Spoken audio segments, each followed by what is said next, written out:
We are here right now. I found a simpler way to write in English in leaks, in my leaks. Infi 2, lecture 3. Okay, so we start with a reminder.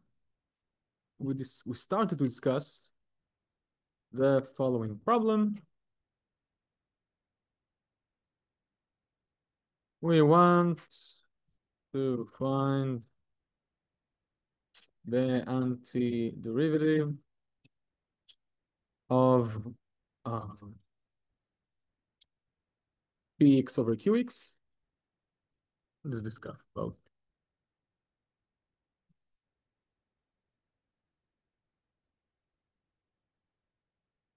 Where p and q are polynomials.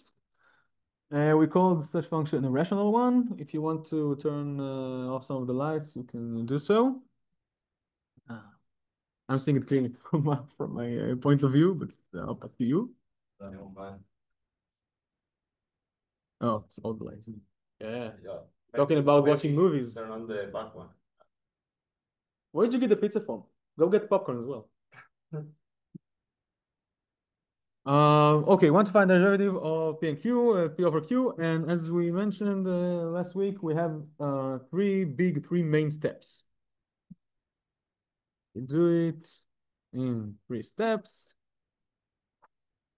First one is making sure that the degree of the numerator is lower, smaller, whatever, than the degree of the denominator.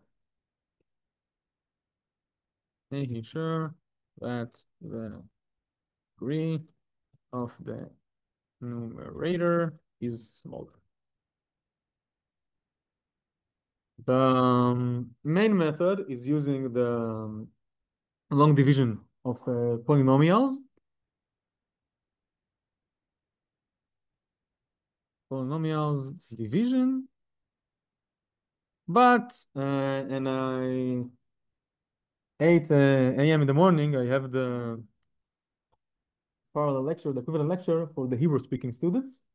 And I told them you don't always have to use polynomial division. If you can watch it easily, that you add one and minus one back together and you guess the fraction nicely, you can do so. Don't have to use the polynomial division, but it helps when we can't see it quickly. For example, let's have another color. Any favorite color from this list? Bright pink. Bright pink. It won't be very visible. Tzavatil, yes. So we use it. Missile in Hebrew. Sometimes you don't have to. Do not have to use polynomial division. Why is it in field? Polynomial division. Whatever. For example,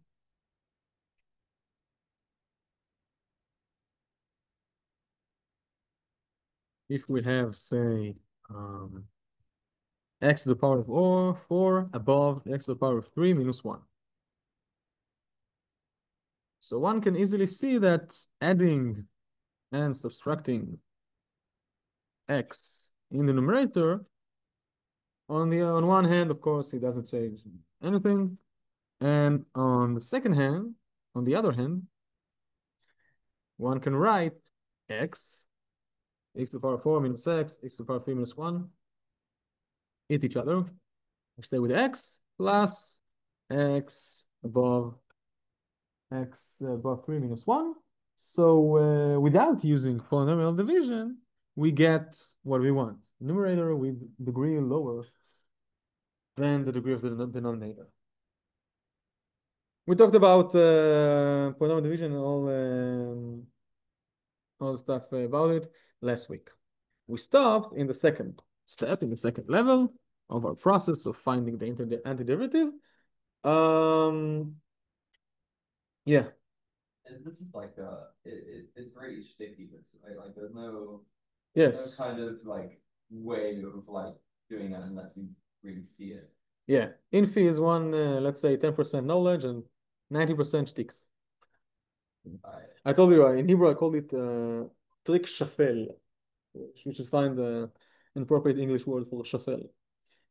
Oh, Yeah, no, shtick is it's probably Yiddish. yeah. Yeah, it's a bad one, an ugly one. I think I'll think about it. Second, we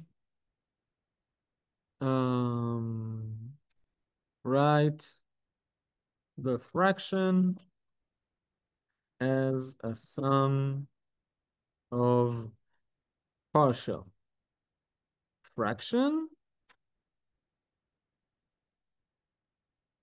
and third step is actually calculating the integral of these partial fractions. Calculating the integrals of the partial fractions. Okay. So we stopped, we were mid step 2. That's lecture, and we continue there. It's still a reminder, but getting more specific, so different. Headline. Partial fractions. No, not headline, this is continue like this.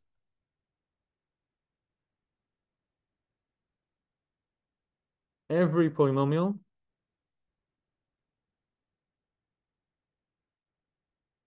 can be written as a multiplication of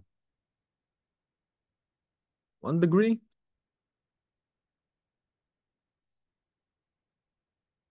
polynomials and 2nd degree polynomials without roots, which is called irreducible.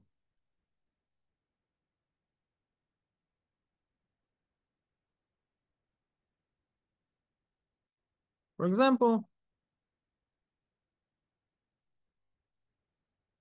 let's take this, x power 3 plus 1 can be written as x minus 1 and x squared plus x plus 1. X minus 1 is 1 degree polynomial, and x baribura x squared plus x plus 1 is a secondary polynomial, but it does not have any roots. We talk about real one, of course.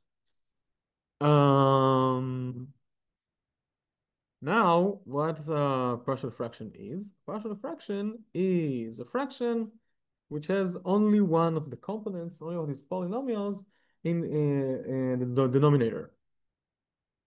Now, partial fraction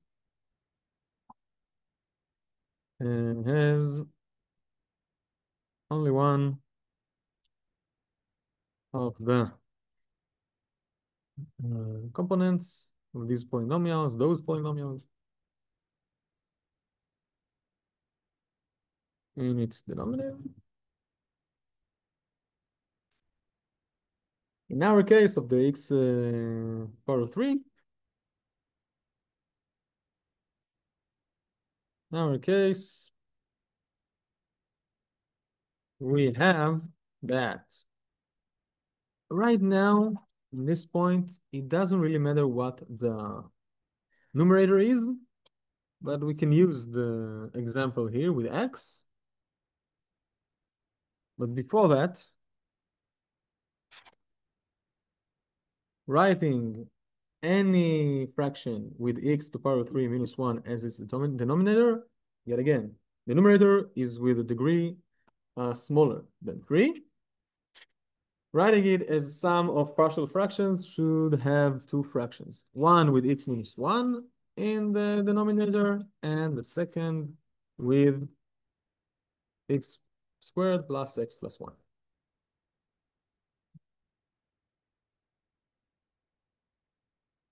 Now the question is, what should we put in the numerator?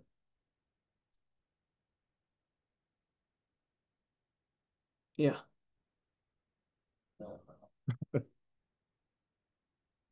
And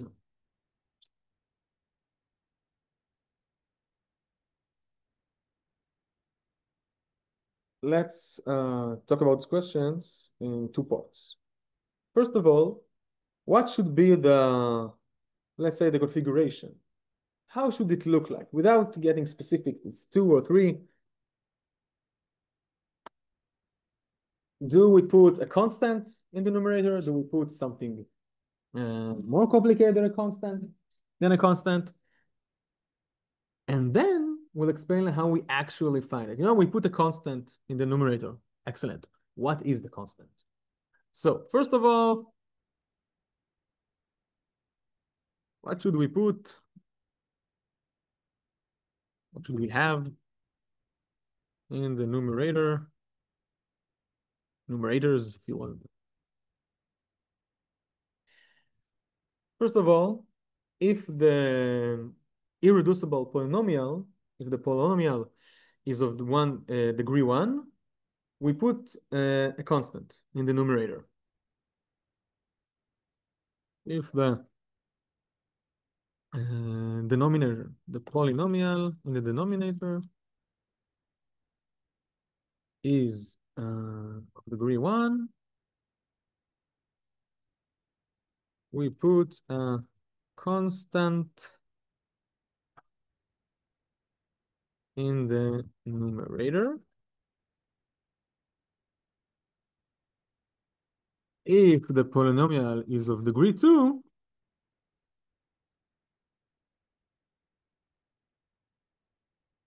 we put first degree polynomial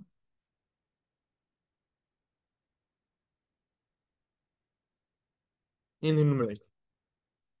For example, in our case,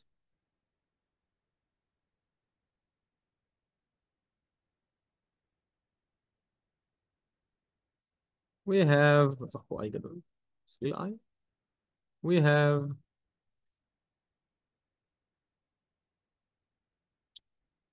let's say constant, I call it A. Okay, so you can choose whatever letters you like. היי, הפעם לא קראתי לכם. לא, הפעם לא אני קראתי לכם. לא. That's one of the things that I see in every lecture since the beginning of the semester. And for the second fraction, because the polynomial is of degree 2, in the numerator we put a polynomial of degree 1, which is generally looking as something x plus something. Let's call it b and c.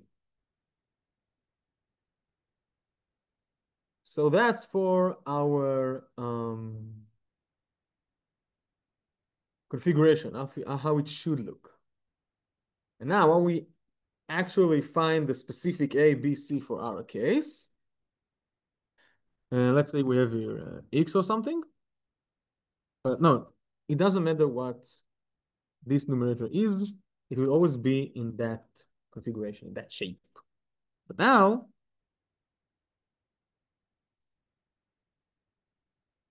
for actually finding ABC,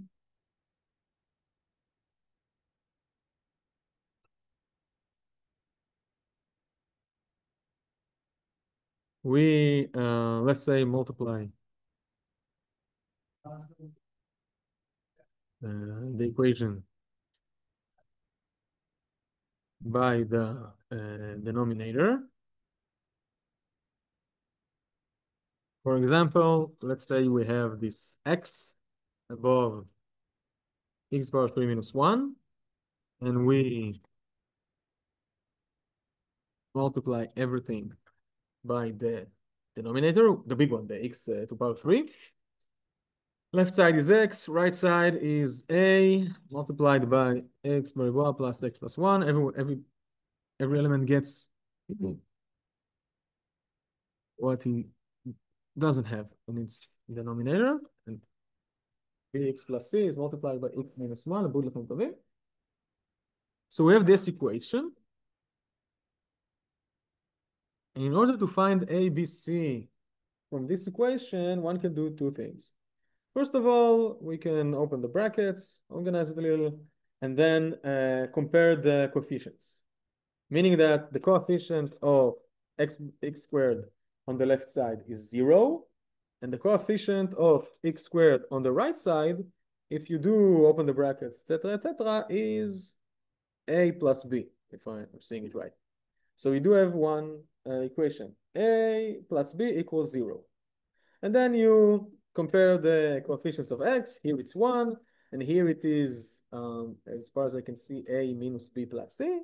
And you compare the free coefficient, the numbers as well. Here it is 0, and here it is a minus c. That's one way to do it. But it's not the easiest one, because you are forced to work with the equations the coefficients give you. The second way is better, I think. This equation holds for every x. It's an equation between two functions, two polynomials specifically, but functions. And we know, we learned Bdida, discrete mathematics, it was very fun. Yes, last semester. Who was Bdida? Errors as well? No. No? Ari Foran. Oh, it's cool, Ari. I know him. And we learn discrete mathematics that two functions are equal when it doesn't matter which x we plug in, we get the same result. So practically meaning we can put whatever x we want and we get a true equation. Yeah. So it's easier to choose some specific values of x to plug in the equation in order to get some equations about a, b, c, etc., and then solve this system of equations instead of working with the first one we get from the coefficients. But either way, it will work. So now, let's write it down very shortly. From here, let's get down, show it. We can put whatever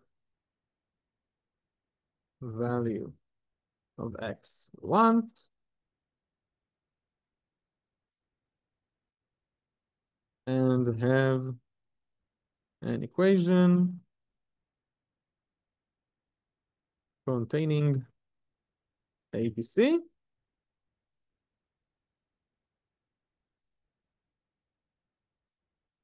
Three equations. Oh, huh? Three equations should be enough to find three variables. ABC שלנו. Yet again, you should choose x wisely. Whatever x you plug in, it will work fine. You can choose x is pi, x is square root of 2, and x is million. But it will be uglier than choosing, for example, x is 0, x is 1, x is 2. Okay, let's do it to the end. For x is 1, it's the easiest one to choose because it gives us 0 in this part of the equation. For x is 1, we get, and looking here, this equation, 1 on the left side, and on the right side, we have a multiplied by 3. If I'm wrong, you should correct me. And this is 0, so I don't write it down, which means a is 1 above 3. Okay. Question, this is easy when you have 3 variables to find, but you should have more. What you should do is use The same. Just you should have 4, 5, 10,000 equations. Yeah, but in that case, you only do a matrix or? No. When plugging in different values of x gives us linear system of equations. So one could write it with a matrix and then use Gauss elimination or whatever. It won't go up there.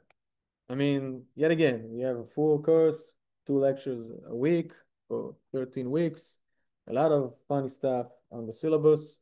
You can't have 3 hours of the exam calculating A, B, C, D, F, G.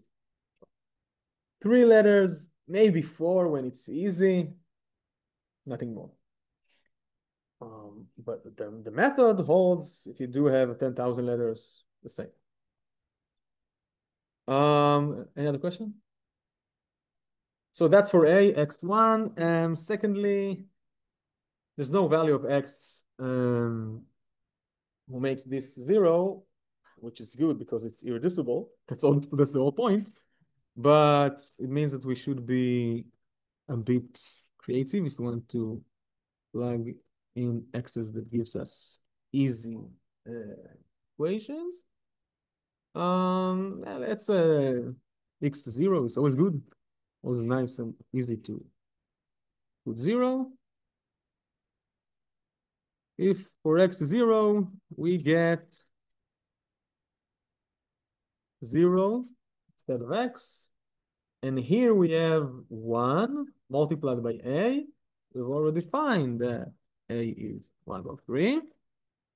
And here we get b multiplied by 0 is just 0, and c multiplied by -1, which means that c as well is 1/3. One could say it's a coincidence. I mean, it's not always the same numbers, something like that. So we have A and we have C. Whatever X we'll put in, we'll just have equation with B. So -1, 2, yeah, should be easy. For X is 2, we get 2 on the left side, and who is it? I don't know. A is 1/3. You put 2 instead of X, you get 7, as far as I can see. And here we have B multiplied by 2 plus C, which is 1/3. We'll divide it. And 2 minus 1. So you have 7/3 and 2B and 1/3. It is equal to, so it equals 2. So one gets minus 2/3 is 2B. And so B is minus 1/3.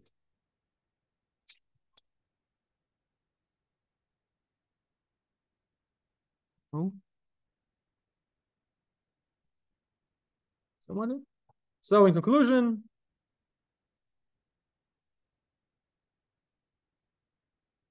what do we get?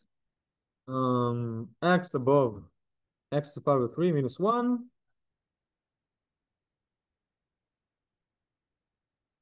is the configuration that, and specifically when the numerator is x, the numerators of the partial fractions are A was third, and B and C were something similar. B was minus third.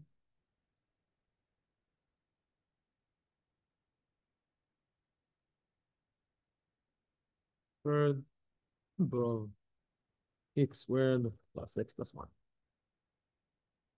And when it comes to calculating the integrals of these partial fractions, which is the third step in our big process, one can put the the 1/3 away because it's a constant, which is not very important when it comes to integrals. I mean, it is part of the final solution, but doesn't affect the calculation itself.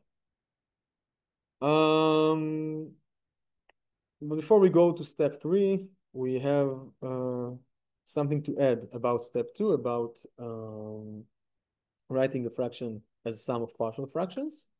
Before I do that, any questions about our equation, about the numerators, etc., etc.? Okay. So what is the point I didn't mention yet? Sometimes it can happen, even though we're talking about 3 or 4 letters max when it comes to question in the test or in the final exam or in the homework. Sometimes an irreducible polynomial of degree 1 or 2 appears in the denominator in an, let's say, power higher than 1. For example, now, what do we do when polynomial, when an irreducible, we call it irreducible polynomial appears in the denominator with a power greater than 1, greater than in A. Yes. If I'm wrong, correct me. More than 1, yeah. Okay. And the power, it must be a power 2, right? No, look at the example. For example, for instance, let's say, yet again, the numerator is not so important when talking about the configuration of the partial fraction, but let's have x to the power 3, for example. And let's say we have x minus 1 to the power of 4, x plus 1, and x squared plus 1 to the power of 2. So we have an irreducible polynomial, x minus 1, but it has power greater than 1. It has 4. And more of the same. X squared plus 1 is an irreducible polynomial, and x squared plus 1 itself has power 2, greater than 1. What do we do here? Using the same principle, trying to generalize the same principle we used in the simpler case, gives us something like that. Well, you should write 3 fractions, one for every irreducible component of the denominator. And what should appear in the numerators? A polynomial of degree, 1 lower degree of the degree of the denominator. For example, if this polynomial is of degree 4, here in the numerator should appear a polynomial of degree 3. It's the same as the first principle we introduced.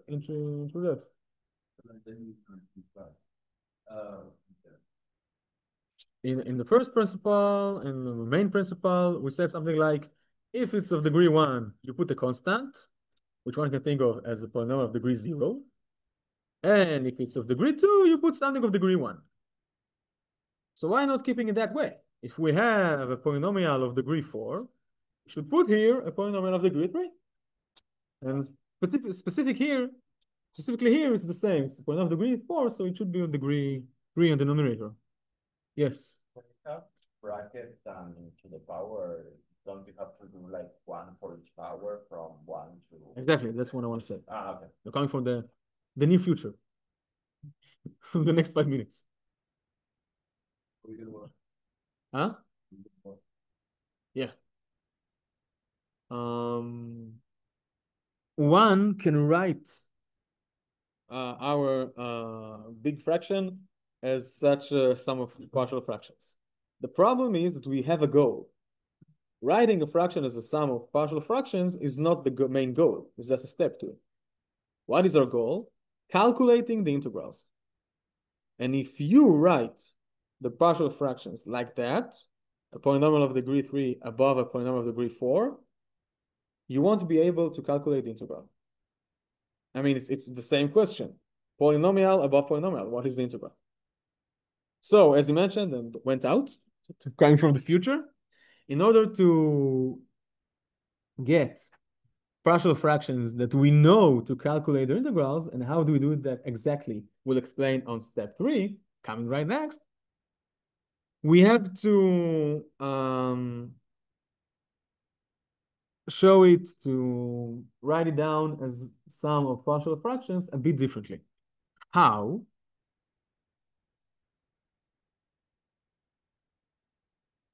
Yeah, write it down. Let's say writing it down that way.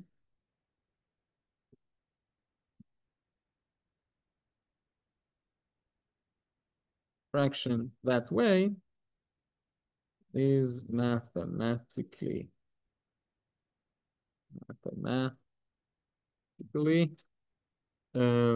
correct. It is feasible if you want, but will not lead us to the solution. We want to find the anti-derivatives of the partial fractions, derivatives, the S of the partial fractions, and having a fraction with polynomial, for example, yeah,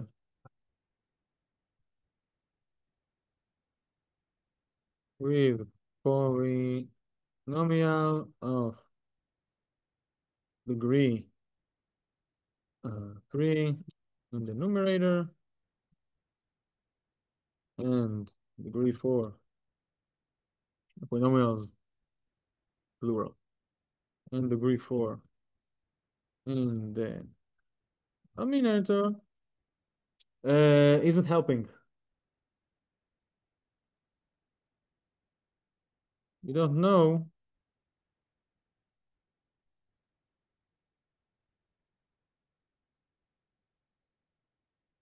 how to find such, or the antiderivative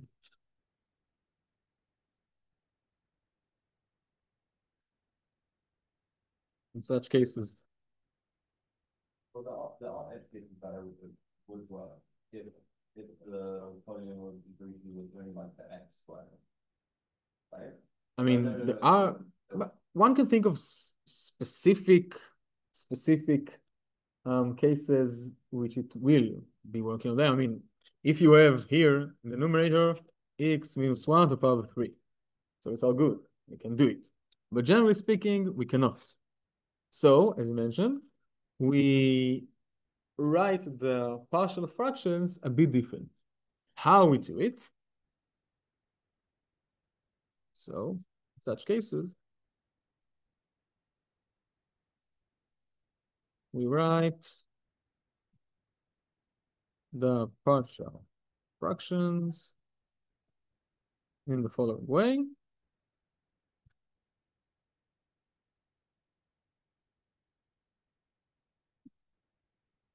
Whenever you have a power greater than 1, you write a fraction for every power till you get to the power you have in the denominator. I call it in Hebrew larutz, we run. We run all over the powers of the component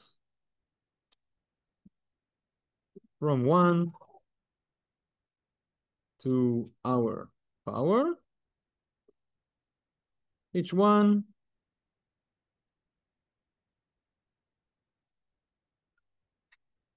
gets its own partial fraction. And then let's write what about the numerator, and then we have an example.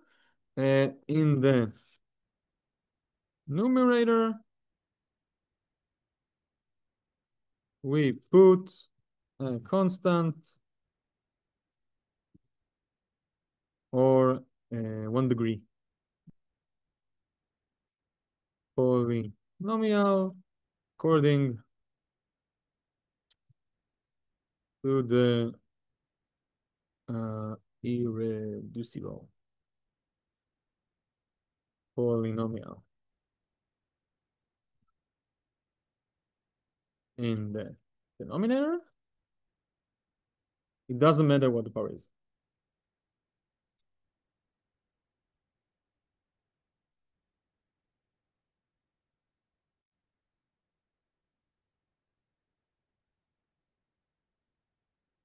Let's have an example in order to try to understand what the hell is written here. For example, if we have this case, try to copy it all, as I mentioned before. One advantage of writing in Elix is I can copy and paste. We have x minus 1 to the power of 4. So, in order to write it down as sum of partial fractions that I can calculate the integral, and we'll see it on the third step coming next up. We have x minus 1 to the power of 4. We have to write 4 fractions for each and every power between 1 and 4 we have here, meaning one fraction with x minus 1 and one fraction with x minus 1 squared, and power of 3 and to the power of 4.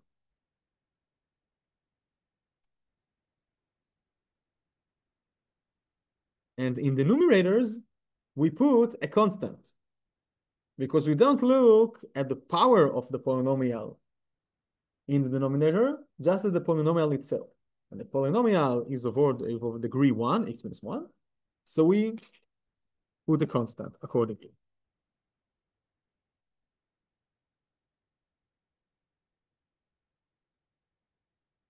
X plus 1 is a good guy, doesn't have any special power. So it's the regular partial fraction we already talked about. And x squared plus 1, we do the same. It has the power of 2. I'm going down a line so we can watch everything on one screen, in one shot, one frame. If you write it down in your notebook or something, you can write it in one long line, which is better. X to the power x squared. We'll get x squared here and x to the power of 2. And if x squared plus 1 was to the power of 67, we'll write down to the power of 3, 4, 5, 6, etc., etc. In the numerator, we put a polynomial of 1 degree. According to the irreducible polynomial in the denominator itself, the x squared plus 1. I don't care about this 2 here, as I didn't care about the 4, 3, or 2 here. So how much letters do we need? Fx plus g and hx plus I. Yet again, be not afraid. When it comes to an exercise in the final exam, having 9 letters to find, it's way too much. Way too much. First of all, I'm talking about the principle. How do we generally do it? We do it that way, running all over the powers. Secondly, it can happen even though I limit myself to ask you about 3 or 4 letters and not more. I mean, one can write another example.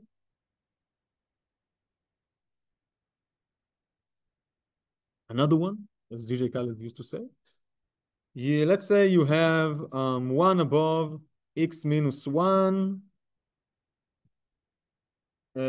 squared. The degree of the denominator is 3, which means we're going to have 3 letters. But we need to know that because of the power 2 of x minus 1, we are running all over the powers. We are writing one partial fraction with x minus 1 and the second partial fraction with x minus 1 squared. Each of which has a constant in the numerator because the irreducible polynomial itself is of degree 1. Don't care about the outer power. Okay. The one outside the bracket.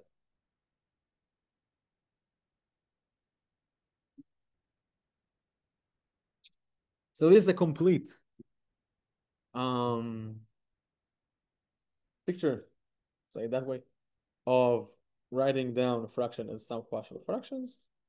What do we do when some of the components appear in a power greater than 1? And yet again, it can happen to us as well, talking about homework or the final exam. No, that ugly bastard. But generally speaking, 2, 3 maybe, totally legit, can happen. It did happen, probably will happen as well. Yeah.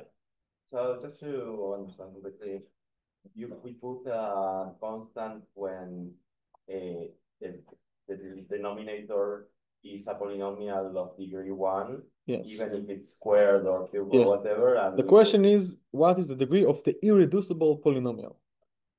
I mean, x minus 1 to the power of 4 is reducible. It's x minus 1 4 times. What is irreducible here, it's the x minus 1. And x minus 1 is of degree 1. So we put constant because it is of degree 1. Any other questions? Okay, so this is step 2 out of 3. Now, let's talk about step 3. And I don't think we're gonna do here in the lecture a full example, meaning from the start using polynomial division and then partial fractions and then integration for every and each of the partial fraction. Let's near have it, and you of course do it in the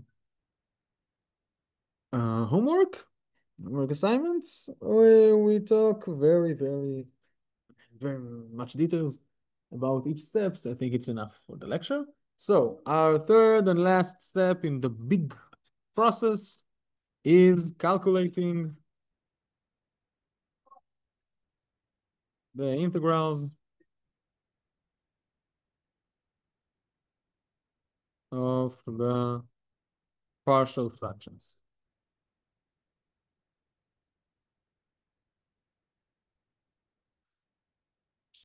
So when it comes to partial fractions, as we've already seen, we can say that we can put it that way. We have 4 types of partial fractions. One is with polynomial of 1 degree without any power. 2, polynomial of 1 degree with some power greater than 1. And similarly, 3 is polynomial of 2nd degree without a power. And polynomial of 2nd degree, this is the 4th type of partial fractions. Polynomial of 2nd degree, irreducible with power greater than 1. So, first of all,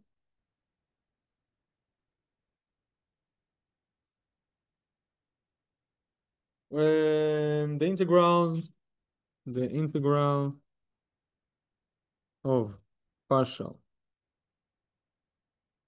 fraction of type, let's say 1 above x minus a, is what we call in the first lecture an immediate integral. That's already mediate? Nah, probably I'm wrong. Correct my spelling. Mediate. Huh? That's how you write immediate. Yeah. The weird language. yeah. Never looks like how you. I mean, Hebrew has nikud, it's different type of problems. But Hebrew, Arabic, if you know some, even Farsi, which is written with Arabic letters, when you hear the word, you will probably guess right how it should be written. English is a bit difficult. It's not the most difficult language when it comes to guessing the letters from hearing. We mentioned French last lecture. but it is difficult. So if I'm right, I'm very happy. The integral is immediate. The integral of 1 above x minus a is just the logarithm of x minus a. And of course, plus c, remember that when it comes to calculating actually some integral, we just write the plus c in the end. So for every partial fractions, we calculate integral, and then we put plus c in the end of the process. Secondly,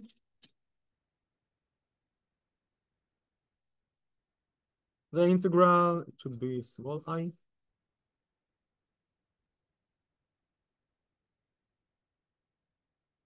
of partial fraction of type x minus a, the irreducible polynomial is of degree 1, but it does have a power greater than 1, is also immediate.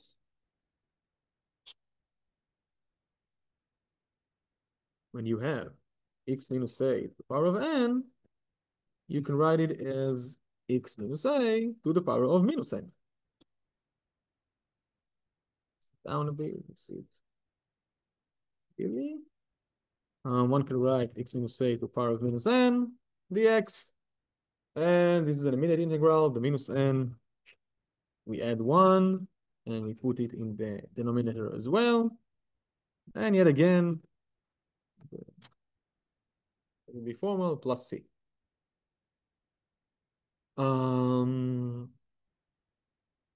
Before we go to the more complicated partial fractions, those with the polynomial of second degree in the denominator, we should mention that if we do have some constants here, which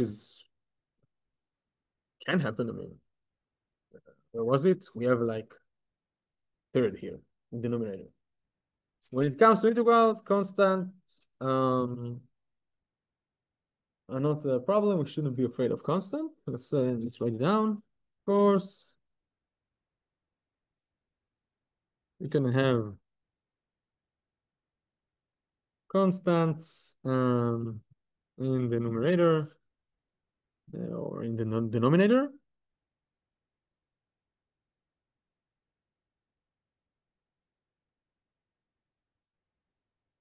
But we are not afraid of them.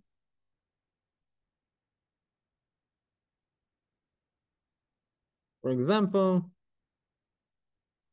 let's say we want to calculate the integral of 5 above 2 minus a number you like. 5. 5 again. Okay. Uh, you could have said something earlier.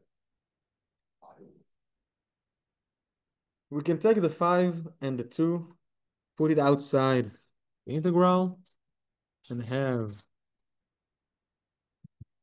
1 above x minus 5 above 2. If I'm wrong, you should correct me. And that's the immediate integral. We already mentioned x minus 5 above 2 plus c. So as long as the denominator is of degree 1, with power, without power, the integral of the partial fraction is immediate. That's the easy part. The, not saying hard, but not very easy part is when the denominator is of degree 2. And we yet again, we have two types here. When the denominator is of degree 2, and that's all. And when the denominator is of degree 2, and it has its own power, like x squared plus 1 squared. So I'll start from the end, as we like to say in Hebrew. What about 2 degree?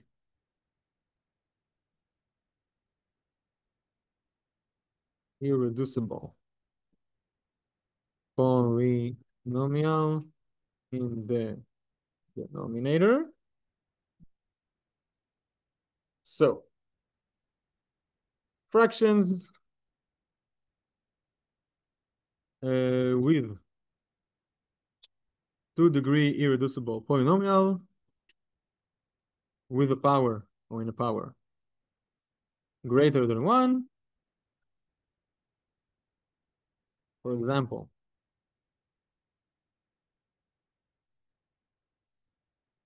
let's say this one over here, and let's have x, whatever, some numerator, are off limits. We don't talk about them here in this course. We don't have so much time for that. Let's say are not on the syllabus. Are not in the syllabus. No, that's not feasible. It is. You can solve it, but it's a long and exhausting journey, and it's been already a long and exhausting process. So I don't want to talk about it. Of course, you won't be asked such questions in the final exam or something. Not just for you, for the Hebrew speaking group as well. It's the same course, just the languages are different. I'm trying to do my best to be so. We already 3 lectures in, 3 out of, I don't know, 27 or 26, something like that. But I still hold it. I wanted to say that for a specific cases, let's say something like that, here specifically, one can substitute t with x squared and probably get the solution. Talking about 1 above x squared plus 1 squared, maybe in here in the practice or in your homework with hints. It can appear. It's not that difficult. But generally speaking, any irreducible polynomial of degree 2 with any power, it's more than I want to explain. It's out of the course scope. Let's put it that way. Of course, it is it. The functions exist, the integrals exist, there are ways of calculating them, and if you are very, very interested about how and why, I'd like to say in your next toilet meeting, instead of scrolling TikTok or whatever, ask GPT. You know? Get out from the toilet lighter and smarter than you entered. What? GPT, Claude, I don't trust Claude because it's French, but GPT and Gemini and Grok, whatever, okay? Use your favorite LLM, large language model, and ask him about integrals of such functions. I'm trying to do it myself. I mean, not getting into doom scrolling while I'm trying to, do my stuff in the toilet. So I do have books, a book at home. I do actually have book here as well. You want to know? Something like that. But I probably, first of all, I'm trying to not to go to toilet here when it comes to sitting down. But I used to be student here, from morning to evening, so you do have to do it sometimes. I have my book, and when I can't concentrate on the book, I look at the phone. I'm trying, to make it something with me, yes, worthwhile with meaning, not just doom scrolling TikTok or YouTube or whatever. And, huh? What? Yeah, here specific in this specific example, substituting x squared with t will work.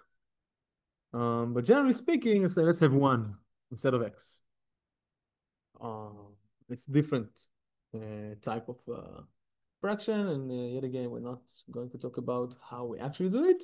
But this one is specifically not very hard, so maybe in practice or homework, as I mentioned, it is fine.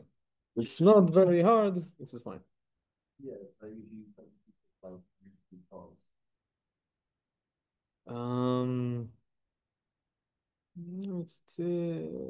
it's adding x and subtracting x or something shtick like that. Okay. We still have the last type of partial fraction, the partial fraction with the irreducible polynomial of degree 2 without a power. And that one, we need to know how to calculate the integral. So, lastly, how do we calculate the integral of a partial fraction with polynomial of irreducible? Clear? Polynomial of degree 2. For example, what do we have here? Where is it? Where are you? This one. Let's give up on the thirds. Constants we can put away. I.e. this one.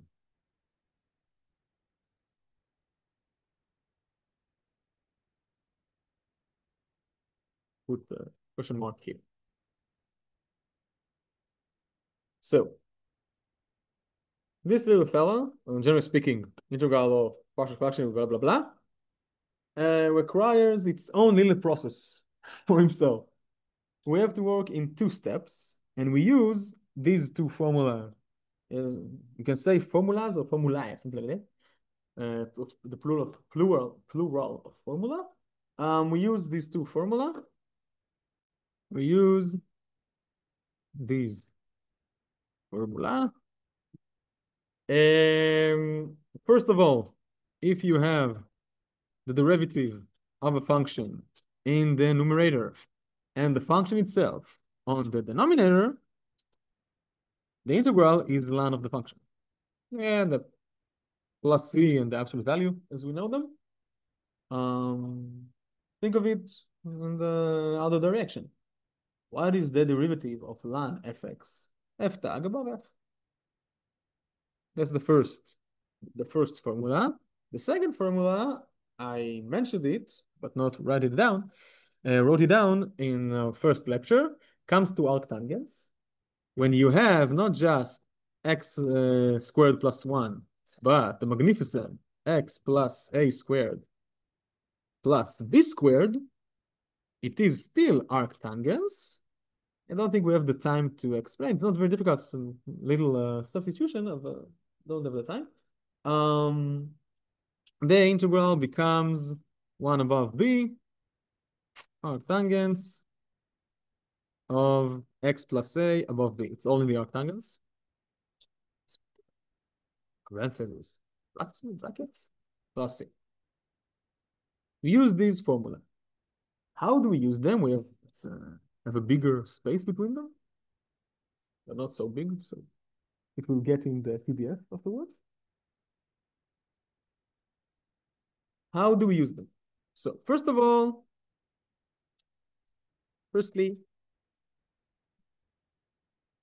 we organize, arrange, don't know the exact word, the appropriate word.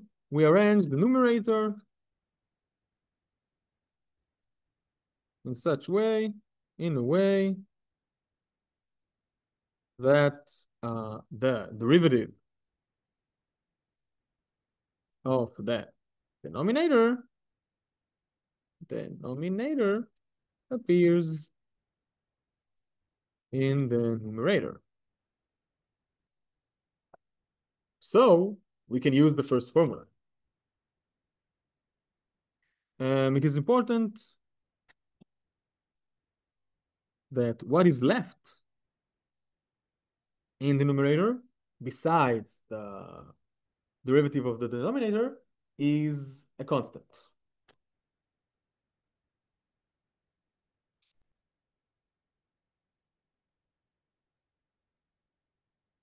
Is a constant.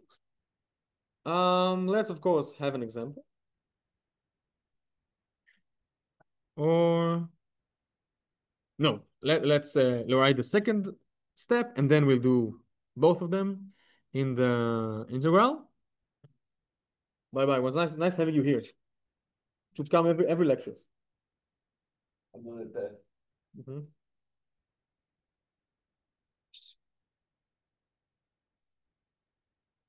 Why don't you bring him?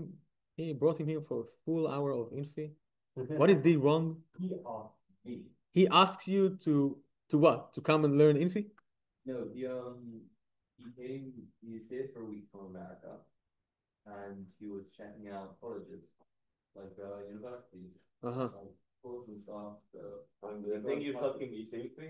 He went to touch my girlfriend, and he was like, "Oh, like Yeah, you should have shown him, no, that the free pizza or something.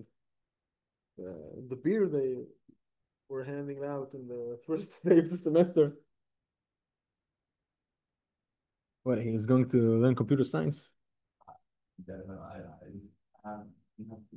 After this traumatic event."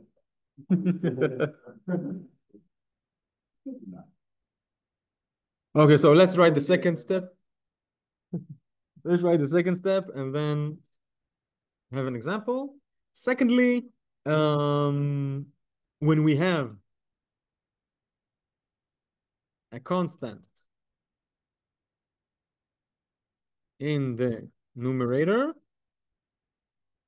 we write the denominator as x plus a bariboa. Of course, it's written in Hebrew. X plus a bariboa plus b squared. And then we use the formula of the arctangents.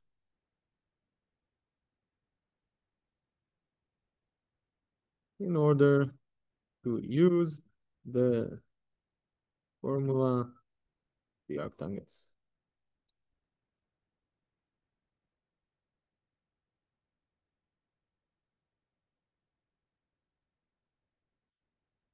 Okay, that's a very nice description. We should have a look at an example in order to understand what is written here.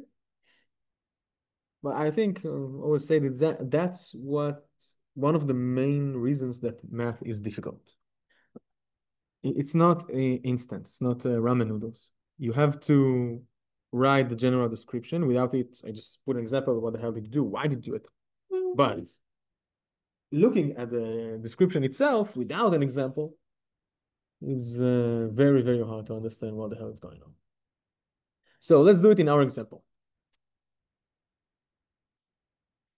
Do it in our example. This is the integral. Now, as we mentioned, we can still see it written on board, but the font is big and we have a lot to write down, so it goes out quickly. We need to arrange to write down, to organize the numerator in a way the derivative of the denominator appears. The derivative of the denominator is 2x plus 1. So I want 2x plus 1 in the numerator. I don't have 2x, I just have hex. So, shticks, as we mentioned, trick shuffle. You want to, you have to. Just make sure, whenever you multiply by 2, to divide by 2 as well.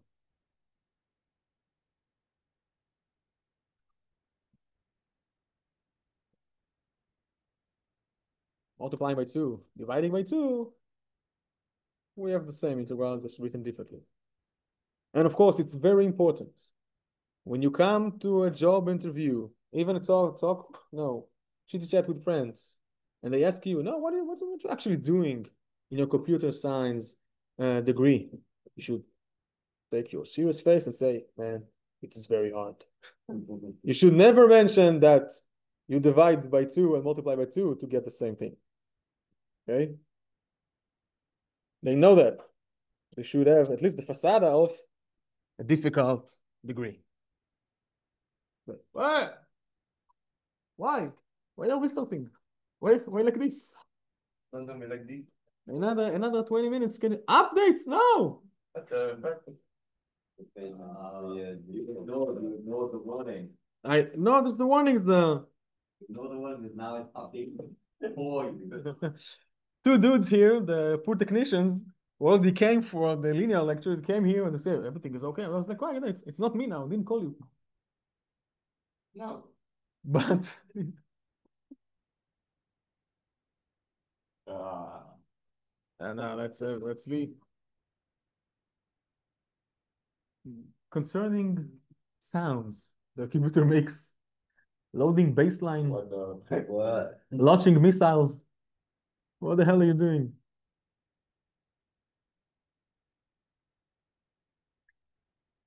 Preparing the nukes. Bullet blow. Not even. It is loading something.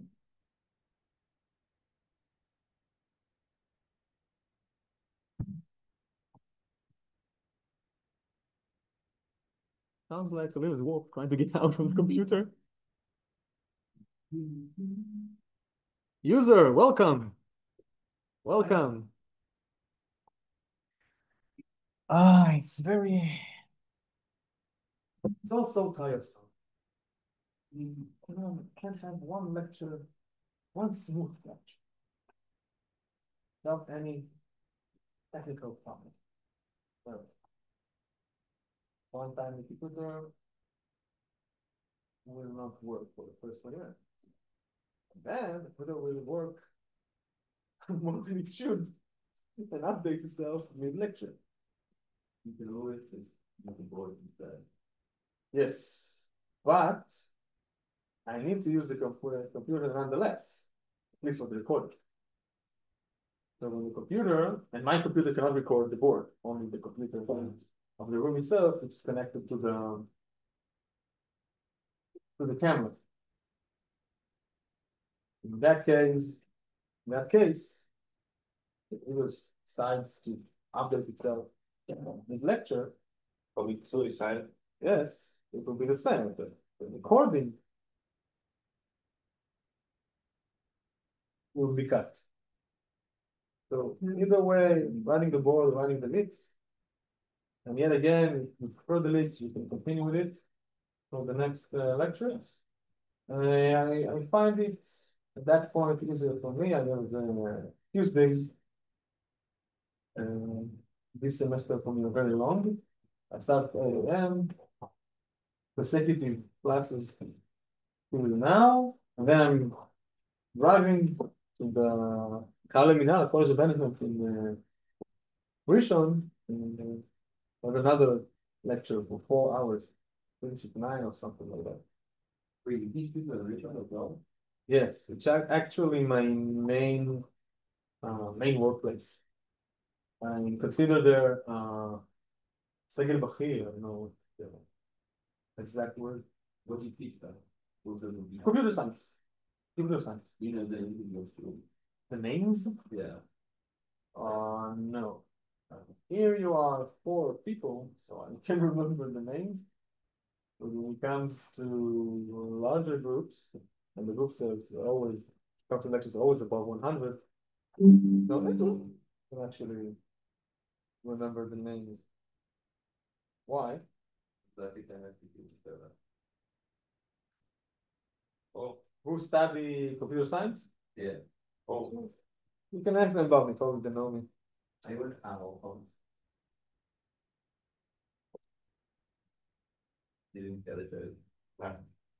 Yeah, the thing is, Two-step verification, two-step like algos. Yeah, and you were going through. Yeah. I have a friend of a friend who's good at that. Just like some of that. I eat that. From England. No. A friend from my antenna that I was on during my gap year. Friend. Like, it's just someone random with their ego. Whatever their name, maybe I know. That's the name. That's it, so there. Yeah, that's the same like But now you showed me that I need to go to. Oh, where is the duplicator? Is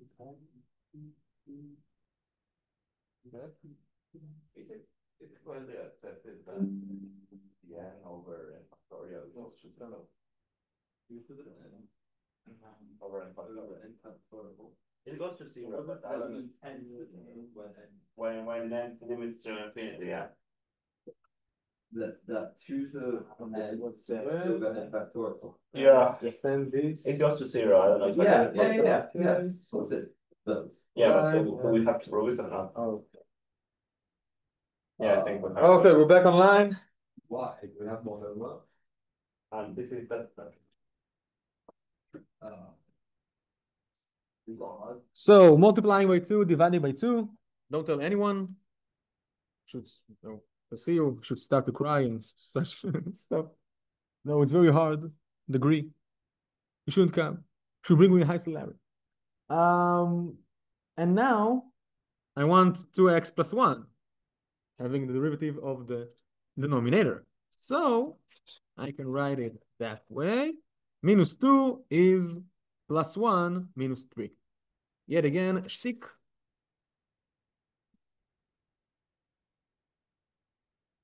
But you can't complain if it actually works.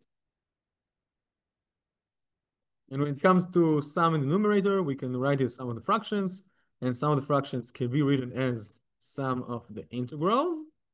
Because integral, its only redeeming quality is linearity.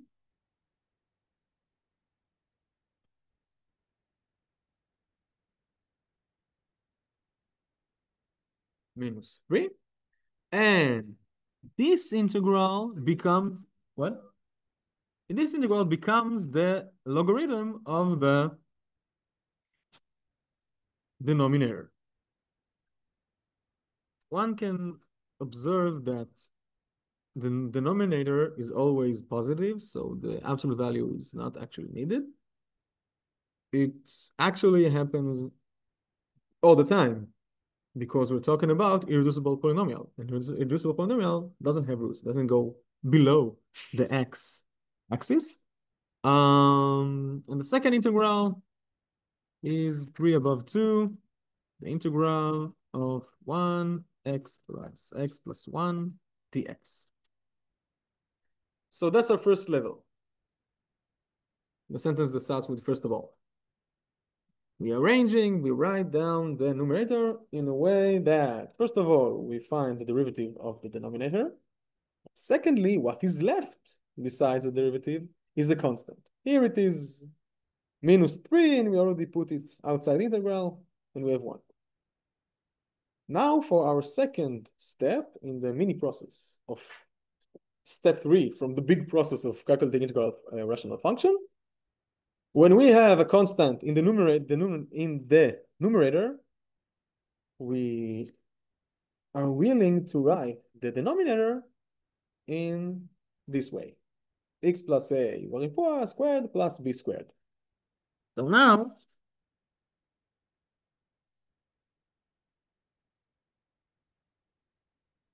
now we look for a and b such that x squared plus x plus 1 is x plus a squared plus b squared. So can open the brackets here and have x squared plus 2ax plus a squared. Here, comparing the coefficients is pretty easy. Looking at the coefficients of x on both sides, here it is 1, and here it is 2a. Comparing the coefficients, that's how you write it? No, something's missing. I think I missing here, no? Yeah. Coefficients of x. We have 1 from the left side and 2a from the right side. So, and then A is half.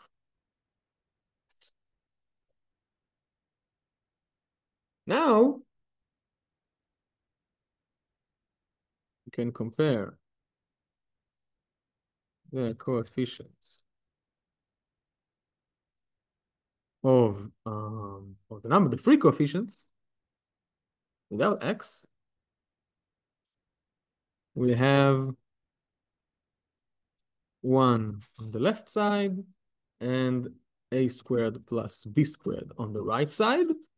We already found out that a is half, so we have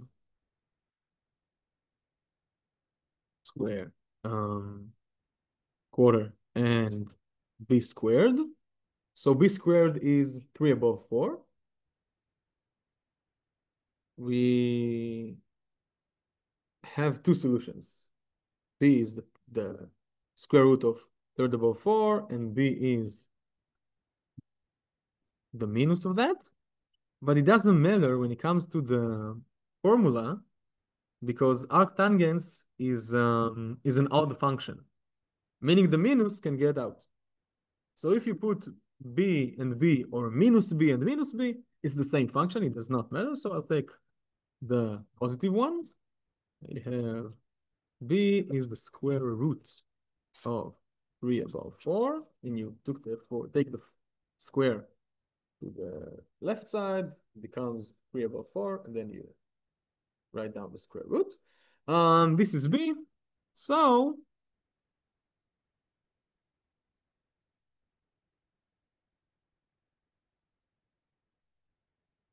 we get the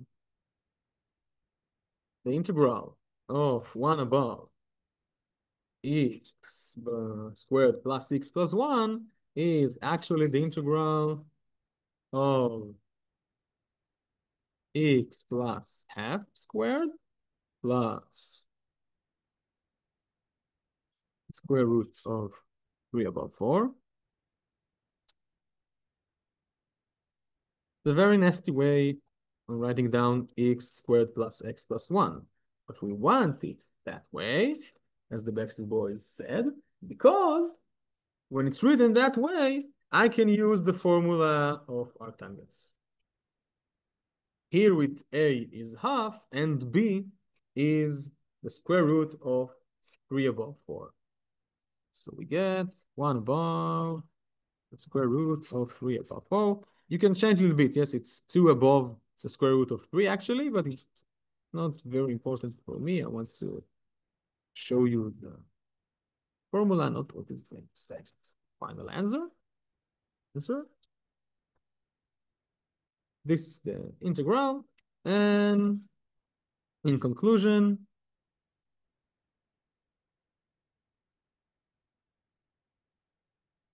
the integral of x minus 1 above x squared plus x plus 1 is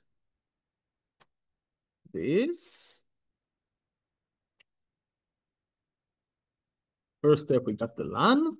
And in the second step, we got the second integral with nice, beautiful arctangents. And when we finish the exercise in the bottom line, we write the plus c.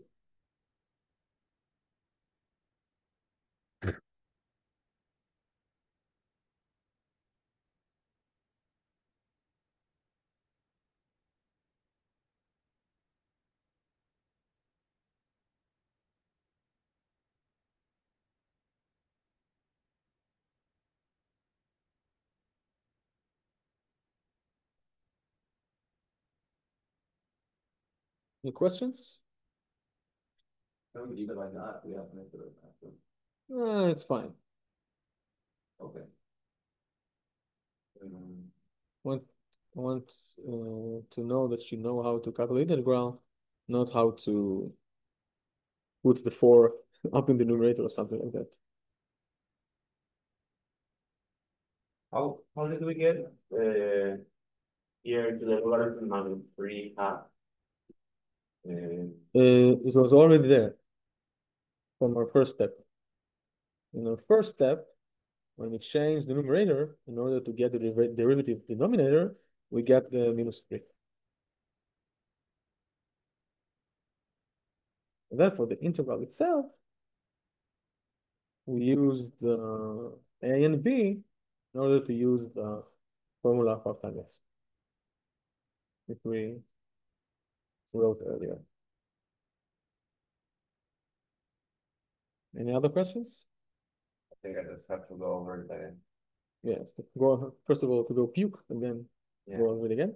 As I mentioned when we started it in the middle of the previous lecture, it is long. It's exhausting. But when it comes to an example, not very hard, not very easy one, from end to end, no more than 15-20 minutes. It is long, it's an exercise, but don't have to think through the way it's not a theoretical question, very, very technical. I wanted to start our next subject of the definite integral מסוים in Hebrew, but we have 2 minutes, so it's not going to happen. We started freshly, the fresh start next Sunday. It will be Brim, Bezrat Hashem. What I do want to do in the last 2 minutes here is a conclusion. Let's conclude. What do we have to do when we want to calculate the derivative, the integral of a rational function, polynomial over polynomial? First of all, we are making sure that the degree of the numerator is smaller. Use polynomial division if needs be, or if it's simple shtick, go for the shtick. Secondly, we write the fraction down as a sum of partial fractions, which we talked very long today. In every case, what are we going to do? What we put in the numerator. And thirdly, we calculate the integral of every partial fraction. When the irreducible polynomial is of degree 1, it is an immediate integral. When it is irreducible polynomial of degree 2 with a high power, we just leave it be.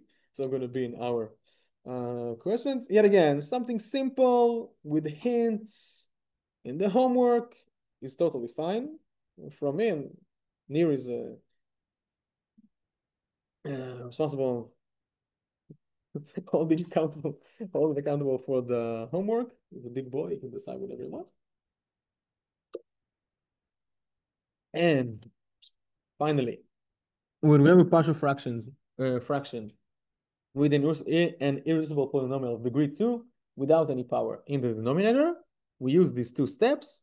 First, making sure that the derivative of the denominator appears in the numerator, and then it's the ln. What is left in the numerator is constant. And then we write down the denominator is x plus a squared plus b squared, and use the formula of the arctangents. It's very long, very exhausting, very boring, very but one should know how to do it. And when you solve 3-4 questions of this kind in homework, it won't be very difficult. Long? Yeah. Difficult now. Okay. Any questions before we finish? So you do you. Be safe. Hopefully in the next lectures we won't have so many technical problems.